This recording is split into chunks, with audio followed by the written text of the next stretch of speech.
జై శ్రీరామ్. ఇవాళ సమాజంలో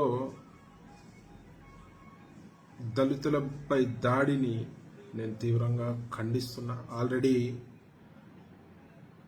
కొన్ని చోట్ల మందిరాలలో ఇప్పటికీ కూడా కుల వివక్షకి పాల్పడుతున్నారు కొందరు దుర్మార్గులు. మరి ఆ దుర్మార్గులకు నేను చెప్తున్నా, ఎక్కడైనా దళిత సోదరులకి అన్యాయం జరిగినా, ఎక్కడైనా మందిరాలల్లో ఎక్కడైనా వాళ్ళకి కుల వివక్షకి పాల్పడితే మాత్రం బిడ్డ తోళ్ళు తీస్తాం.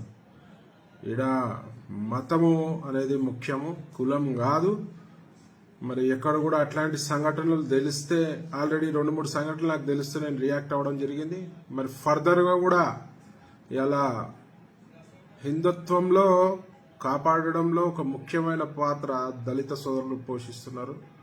మరి అట్లాంటి వారికి ఎక్కడన్నా అన్యాయం జరిగినా, ఎక్కడైనా కుల వివక్షకు ఎవడన్నా పాల్పడితే మాత్రం బిడ్డ ఖచ్చితంగా మీ ఊర్లోకి వచ్చి తోలు తీస్తామని చెప్పి సందర్భం తెలియజేస్తూ, ఇంకో ముఖ్యమైన విషయం, మొన్న జగిత్యాల జిల్లా వెలగటూరు మండలంలో కిషన్రావుపేట గ్రామంలో ఒక పరువు హత్య చేయడం జరిగింది.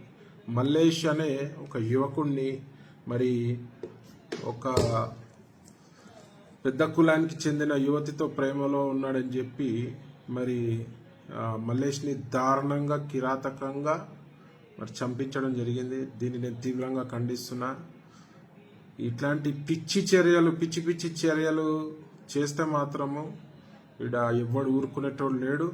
దళితులకు అందరికీ కూడా ఎల్లప్పుడూ నేను అందుబాటులో ఉంటా. దీనిపై పోలీసులు తీవ్రమైన కేసు కట్టి, మరి అట్లా ఎవరైతే ఈ హత్యకి పాల్పడ్డారో వాళ్ళపై కఠినంగా వివరించి గట్టి శిక్ష వేయాలి. మున్ముందు దళితుల వైపు ఇట్లాంటి విషయాలలో కూడా చూడాలంటే భయపడే విధంగా శిక్షలు ఉండాలని చెప్పి పోలీసు వారిని కూడా కోరడం జరుగుతుంది. మరి చికోటి ప్రవీణ్ ఎప్పుడు కూడా దళితులకు అండగా ఉంటాడు. ఎట్లాంటి విషయాలలోనా దళిత సోదరులకి ఎంబడి నడుస్తాడు, ఎంబడి ఉంటాడు. ఇట్లాంటి ఎక్కడ జరిగినా కుల వివక్ష కానీ ఎట్లాంటి జరిగినా కూడా ఒక ఫోన్ కాల్ అవేలో ఉంటానని చెప్పి సందర్భం తెలియజేస్తూ, మరి మన హిందుత్వం బాగుండాలని మనస్ఫూర్తిగా కోరుకుంటూ, దళితులు అందరూ బాగుండాలి, దళిత సోదరులు బాగుండాలి, అందరం కలిసిమెలిసి పని చేయాల్సిందిగా మనవి చేస్తూ మీ చికోటి.